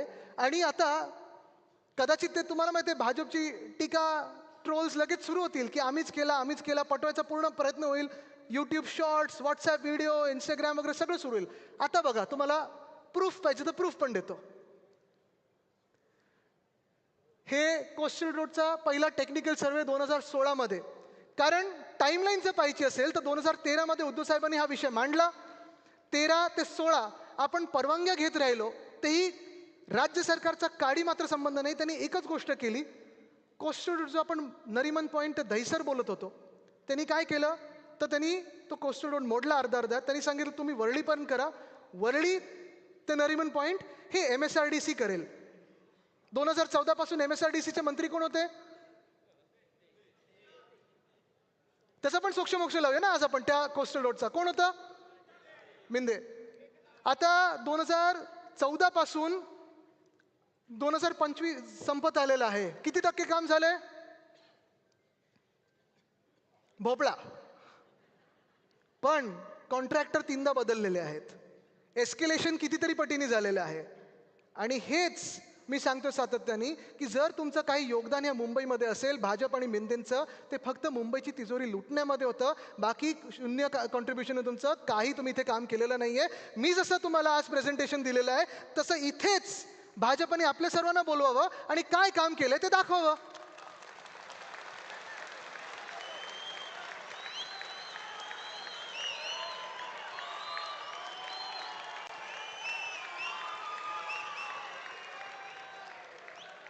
दोन 2014 मध्ये परवानग्या रोखून धरल्या होत्या त्या भाजपच्या केंद्र सरकारने. 2015 मध्ये कोस्टल रोडची परवानगी रोखून धरली होती ती भाजपच्या केंद्र सरकारने. 2016 पर्यंत परवानगी रोखून धरली होती ती भाजपच्या केंद्र सरकारने. मग हा पहिला जिओ टेक्निकल सर्वे, इथे मी आहे, उद्धव साहेब आहेत, इथे आपले फणसेजी दिसत आहेत, इथे अजय मेहताजी दिसतात, आम्ही सगळे समुद्रात जाऊन त्याचा पहिला जिओ टेक्निकल सर्वे केला. इथे कोस्टल रोडचं भूमिपूजन हे उद्धव साहेबच आहेत. इथे महापौर महाडेश्वरजी आहेत, अजय मेहताजी आहेत, विशाखाताई दिसत आहेत, हे दिसतात तुम्हाला बरोबर, टापळाले दिसत आहेत, अरविंद सावंतजी आहेत, सुनील शिंदेजी आहेत, स्नेहलताई आहेत, हेमांगीताई जे उपमहापौर होते, संजय मुखर्जीजी आहेत, अनिल देसाईजी दिसत आहेत. हे सगळे हे कोस्टल रोडच्या भूमिपूजनाचे. फडणवीस साहेब कुठे दिसत आहेत का? या फोटोमध्ये दिसत आहेत का? मागे लपले वगैरे नाहीत ना, बघा जरा. कदाचित पेगससमुळे आमच्या फोनमध्ये असतील पण बाकी नाही. इथे दिसत आहेत फडणवीस साहेब, इथे दिसत आहेत. हे चेहलजी आहेत. इथे आम्ही टनल बोरिंग मशीन, हे टनल बोरिंग मशीन हे जे आणलं ह्याचं नाव देखील मी दिलं होतं. ह्याचं नाव आपण मावळा दिलं होतं. आणि नाव देण्याचं कारण हेच होतं की जसं छत्रपती शिवरायांच्या मावळ्यांनी सह्याद्री पोखरून तसं जेव्हा लढा दिला, तसंच पोखरण्याचं काम हे आपलं चांगल्या गोष्टीसाठी, चांगल्या कारणासाठी ह्या टनलने दिलं, म्हणून याचं नाव आपण मावळा दिलं होतं. इथे फडणवीस साहेब कुठे दिसत आहेत का? मास्क आहे तरी ओळखत नाही येत. हे टनल बोरिंग मशीन अश्विनी भिडेजी त्यांच्या हस्ते आपण ते टनल बोरिंग मशीन सुरू केलं होतं. हे ते टनल बोरिंग मशीनच्या हे ज्या प्लेट्स लागतात त्याच्यावर उद्धव साहेबांनी मी सही केली होती. हे 850 मीटर आत गेल्यानंतर हे सगळ्या ठिकाणी ह्या सगळ्या फोटोमध्ये पहिल्यापासून जवळपास 80% काम होण्यापर्यंत कोस्टल रोडचं हे आपलं सरकार होतं. प्रत्येक महिन्यात मी मीडियाला घेऊन जायचो, कुठेही फडणवीस साहेब नसायचे. प्रत्येक आठवड्यात आमच्या बैठका असायच्या, कुठेही फडणवीस साहेब नसायचे. जेव्हा सगळं काही काम झालं तेव्हा भाजपचं एक नशीब खूप चांगलं आहे. असं नशीब सगळ्यांना मिळावं की बरोबर फितं कापण्याच्या वेळी भाजपचं सरकार असतं. आणि ते त्यांनी केलं म्हणून ते श्रेय घेत आहेत. पण तुम्ही मला सांगा, कोस्टल रोड कोणामुळे झाला? कोस्टल रोड कोणामुळे झाला? हे सगळ्यांना माहिती आहे, पण ते क्रेडिट घेण्याचा प्रयत्न करतात. वोट चोर, नोट चोर, क्रेडिट चोर ह्यांना रोखणं आता गरजेचं आहे. गेल्या 2.5-3 वर्षामध्ये निवडणुका झालेल्या नाहीत. प्रशासक आहेत ते मुख्यमंत्री कार्यालयातून सगळा कारभार करत असतात. मुख्यमंत्री कार्यालयाचा खास हस्तक्षेप मुंबई महानगरपालिकेत असतो. ह्याच्या प्रेस कॉन्फरन्सेस तुम्ही माझ्या पाहिलंच असतील. पण जे मी बोलतोय सातत्याने की 2.5 लाख कोटीचं कमिटेड एक्सपेंडिचर आणि हा घोटाळा हा वेगळाच. रस्ता घोटाळा 1, रस्ता घोटाळा 2. तुम्ही मला सांगा, जिथे जिथे रस्ते खोदून ठेवलेले आहेत, एक रस्ताही तुम्हाला चांगला धड मिळालाय का? कुठेही खड्डामुक्त नवीन रस्ता दिसतोय का? जे आम्हाला सांगत होते 36 महिन्यात खड्डे मुक्त करू, पूरमुक्त करू, खिशाचे खड्डे भरलेत त्यांचे, मुंबईचे खड्डे भरलेत का? हे घोटाळे जे आहेत ह्याची उत्तरं देणं आपल्याला त्यांना देणं लावायचं आहे. आणि म्हणून आपलं पुन्हा एकदा महानगरपालिकेत सत्ता आणणं गरजेचं आहे.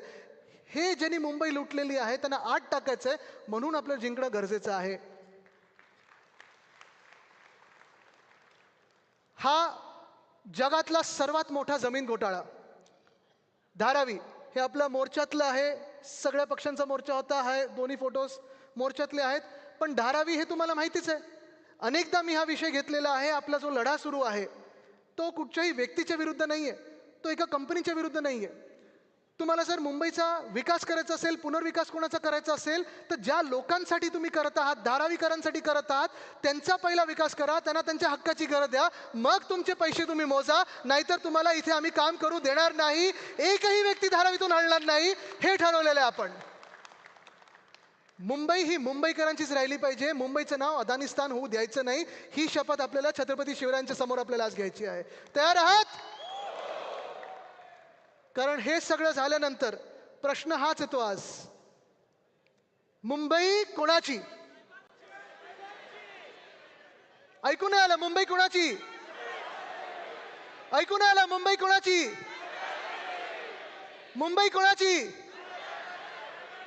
जे भाजपवाले मुंबईला लुटू पाहतात, मुंबई त्यांची की मुंबई आपली? जे मिंदे तिजोरीवर डोळा ठेवून आहेत, मुंबई त्यांची की मुंबई मुंबईकरांची? जे अदानी समूहातले लोक धारावी खात आहेत, बुलून विक्रोळी कुर्ला सगळं खायला पाहतायत, मुंबईला अदानिस्तान करायचं की मुंबई आपली? मुंबई कोणाची? कारण मुंबई हा लढा आपल्याला फार महत्वाचा आहे. मुंबई आपल्याला मिळाली नव्हती, आपल्याला लढवून घ्यायला लागली होती. आज योगायोग पहा, ज्या मुंबईसाठी आपण लढत आहोत, ज्या मुंबईसाठी आपण झगडत आहोत, ज्या मुंबईसाठी आपण जीवही द्यायला तयार आहोत, त्या संयुक्त महाराष्ट्रात हे जे दिसते ते काय आहे? कदाचित यांची सर्वांची इच्छा असेल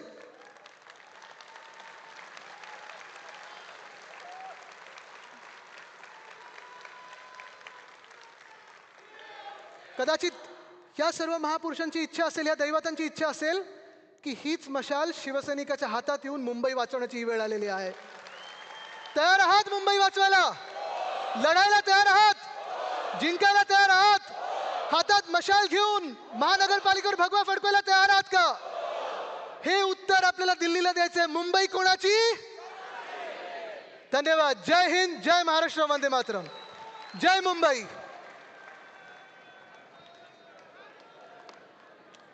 सगळ्यांनी राष्ट्रगीतासाठी उभं राहायचं आहे.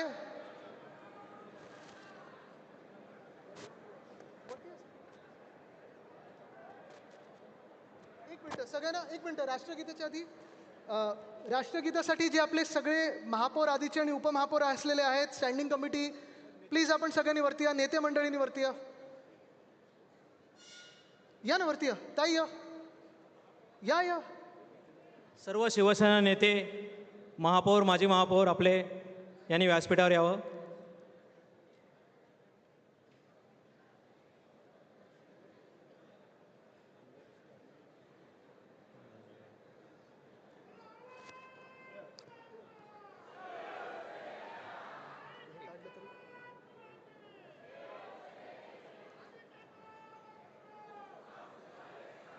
आज या ठिकाणी आपल्या सगळ्यांना जे आदित्य साहेबांनी सांगितलं, अभिमानाने सांगितलं, ते आता आपण मुंबईच्या सगळ्या नागरिकांपर्यंत, अगदी मुंबईच्या प्रत्येक नागरिकांपर्यंत अभिमानाने पोचवूया.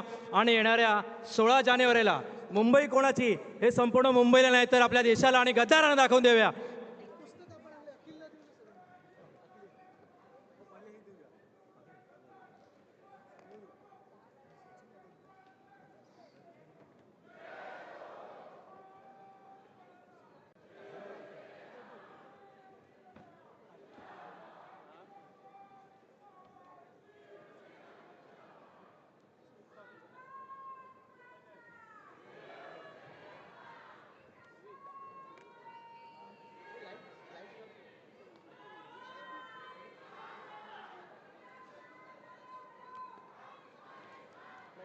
अखिल चित्र यांनी एक पुस्तक तयार केलं आहे. त्याचं प्रकाशन आज आदित्यसाहेब ठाकरे यांच्या हस्ते होत आहे.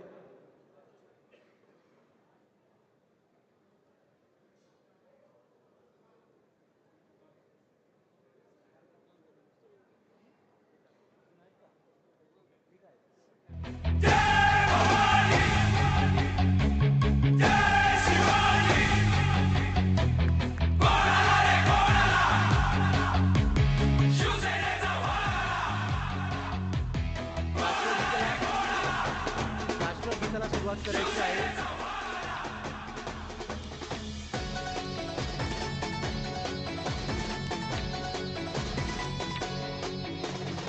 संकटांना रोखण्यासाठी थांबवा. राष्ट्रगीताला सुरुवात करा. दुश्मनाला जिंकण्या झुंज देऊ पुन्हा. या ना, आमदार असतील त्यांनी या व्यासपीठावर. सर्व आमदारांनी व्यासपीठावर या. एक सेकंड.